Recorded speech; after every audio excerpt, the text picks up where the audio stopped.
இனிமேல் சாதம் வந்து எக்ஸஸ் ஆச்சுன்னா கவலைப்படாதீங்க, இந்த மாதிரி ஒரு புளியோதரை ரெடி பண்ணி சாப்பிடுங்க.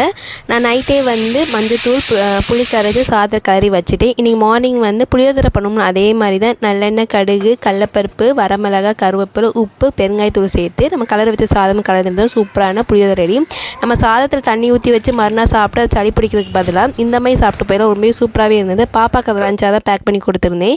இன்றைக்கி ஜூஸ் எதுவும் போடலை, அதுக்கு மாதிரி ஸ்மூத்தி மாதிரி பண்ணி கொடுத்துருந்தேன். பனானா, சாக்கோ பட்டர், பால் காய்ச்சி ஆற வச்சது ஒரு ஸ்மூத்தி மாதிரி பண்ணி கொடுத்து கொண்டு போயிருந்தாங்க. மார்னிங் பிரேக்ஃபாஸ்ட்டுக்கு வந்து பாலாக்கீரை சப்பாத்தி தான் ரெடி பண்ணியிருந்தேன். பாலாக்கீரை வந்து சாப்பிட்டு ரொம்ப நாள் ஆச்சு. சரி கூட்டாக வச்சோம்னா எக்ஸஸாக மிஞ்சி சப்பாத்தியை போடணும், சப்பாத்தி போட்டு சாப்பிட்டாச்சு. இதுக்கு மேட்சிங்காக வந்து காரசாரமாக சட்னி வச்சு சாப்பிடலாம். எனக்கு வந்து தேங்காய் சட்னி இல்லைனா இன்றைக்கி வந்து தேங்காய் இல்லாமல் தேங்காய் சட்னி தான் ரெடி பண்ணியிருந்தேன். மேட்சிங் வந்து சூப்பராகவே இருந்துச்சு. நம்ம சேனல் இப்போ நீங்கள் ஃபஸ்ட் டைம் பார்க்குறீங்கன்னா ப்ளீஸ் சப்ஸ்கிரைப் பண்ணி ஒரு சின்ன லைக்கும் கொடுத்துருங்க.